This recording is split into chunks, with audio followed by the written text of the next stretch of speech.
how much will the FBI directors opening to the public about the ongoing investigation impact on the final result of the election? Your analysis.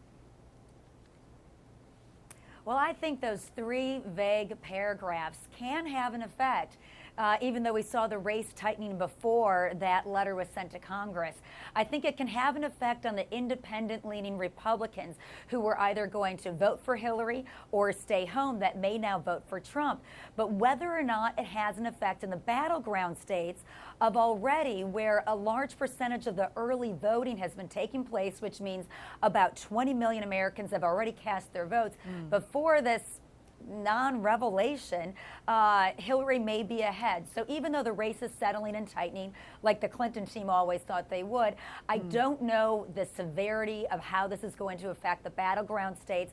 I think we'll know more in a few days. But it really is disconcerting to see something like this come out so vaguely before the election. We are going to analyze the motive, if we can at all, about Mr. Comey's decision to do that. But first, let's talk about the election also. To you, Professor Hagel, do you agree with what Ms. Schwartz said? 21 million people have already voted early voting, and plus Mr. Trump, if want to turn the picture around, have to really won some swing states, as well as some of those states already pulling over by Ms. Clinton. Yes, I would generally agree that with that number of early voting folks. The thing is the people that have voted early at this point are probably folks that are pretty well decided that wouldn't have changed their mind anyway. The thing that I keep waiting to see is what about all of those people that really don't like either candidate, that may have voted for one or the other, just as a lesser of two evils kind of situation.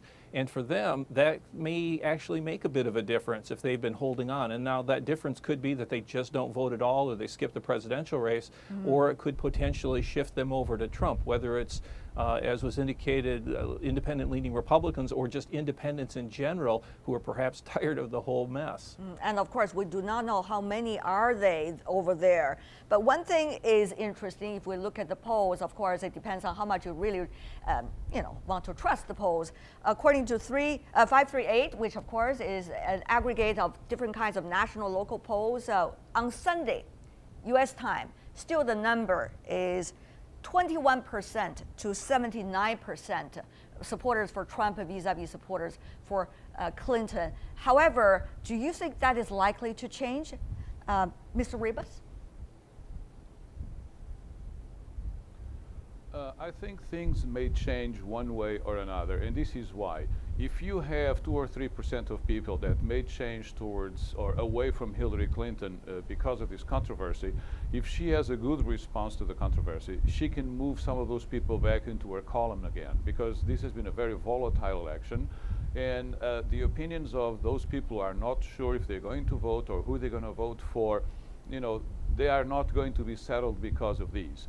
It is true, like Ms. Schwartz and Mr. Hagel have said, that 21 million people have voted, but another 100 million people are yet to vote. And so even small shifts in a large number of people may have a big impact.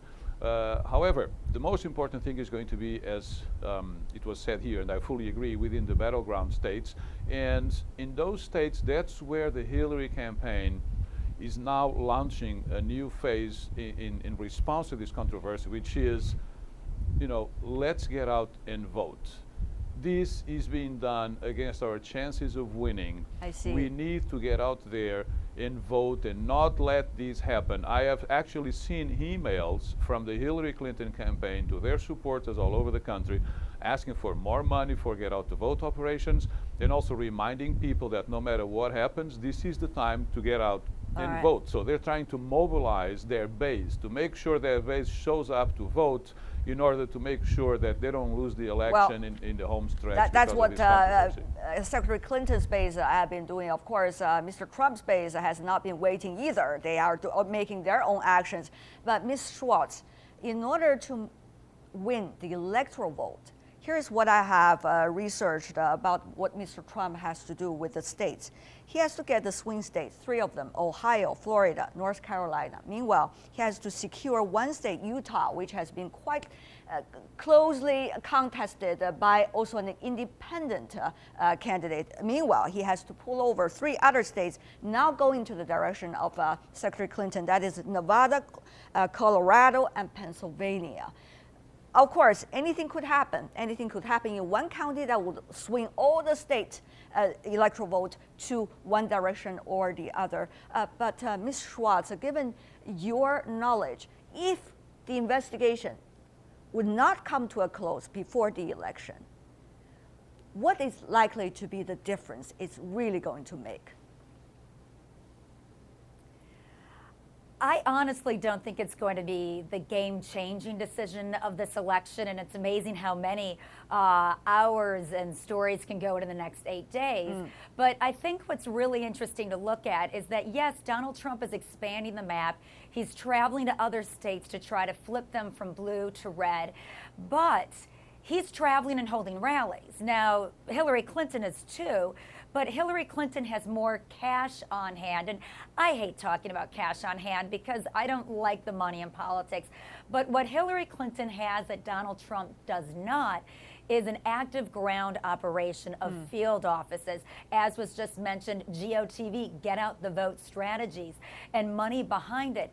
And I think those people knocking on doors, talking to voters, getting them to early voting and day of voting, those analytics, that data, I think, will count for more than this kind of baked in email investigation that people sort of decided, even before James Comey came out in July saying that it was done, wasn't as much factored in. Well, Professor Hagel, here's the thing.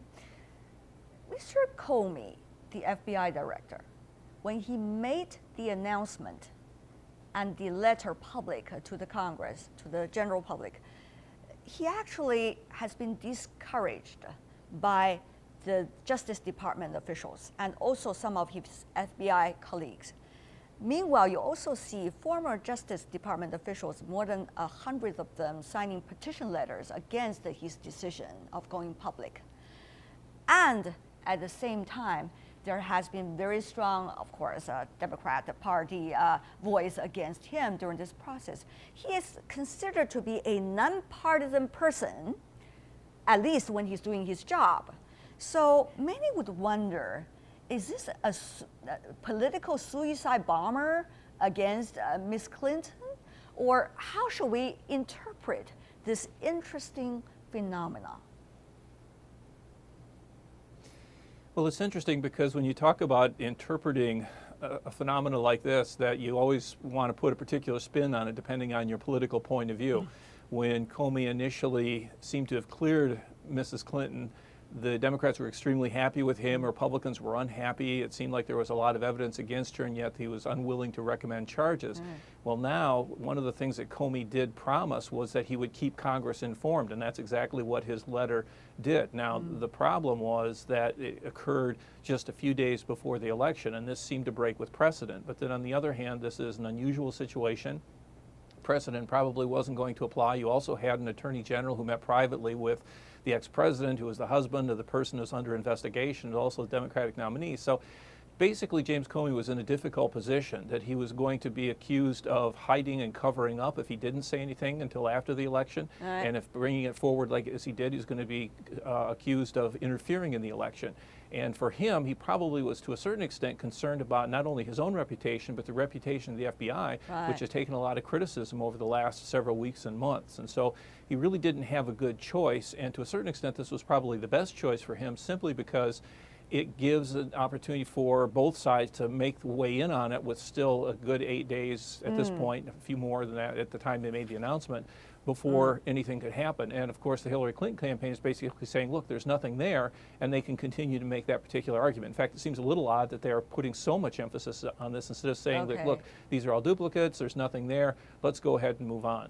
But on the other hand, Mr. Ribas, the Justice Department, FBI together, have promised the public to do as much as possible, all resources, in order to finish the investigation before the election day. So are we expecting a really big bomb, whether it is positive or negative against Mrs. Clinton on this investigation? Mr. Ribas.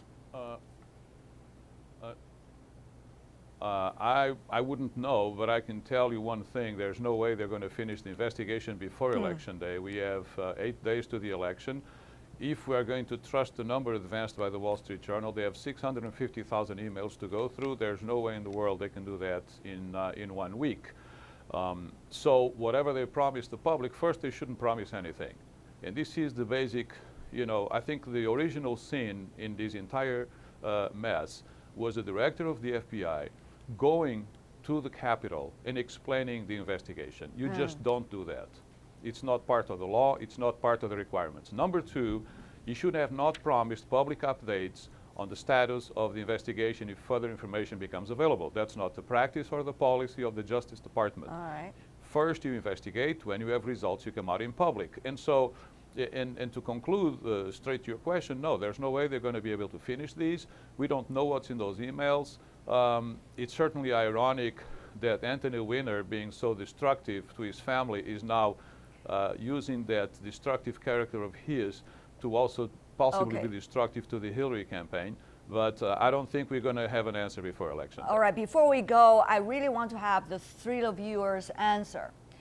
In hindsight, once we finish this, one of the most dramatic elections in the U.S. contemporary history, are we going to see a possibility that decision made by one government official or one government department eventually influence the result of a whole election? And what would that mean? Even a slight chance of that, what would that mean about the U.S. election process? Very shortly from you, Ms. Schwartz, 20 seconds if you can. I think that it could affect down ballot races and having one person, not just the FBI, especially when the FBI advised him against sending this letter. Yeah, I think it's a travesty to American democracy if it does change the wave of where this is going. Let it be on issues and policy. We know you're a Clinton supporter. We'll see how things is going. Professor Hagel, briefly, 20 seconds. I don't really think that it'll have a major effect on the race, but what it may require is a close look at how our procedures are in place for the next election cycle. I see. Mr. Ribas, also for you, very briefly. The saying goes that for Caesar's wife, it's not enough to be honest, it needs to appear to be honest.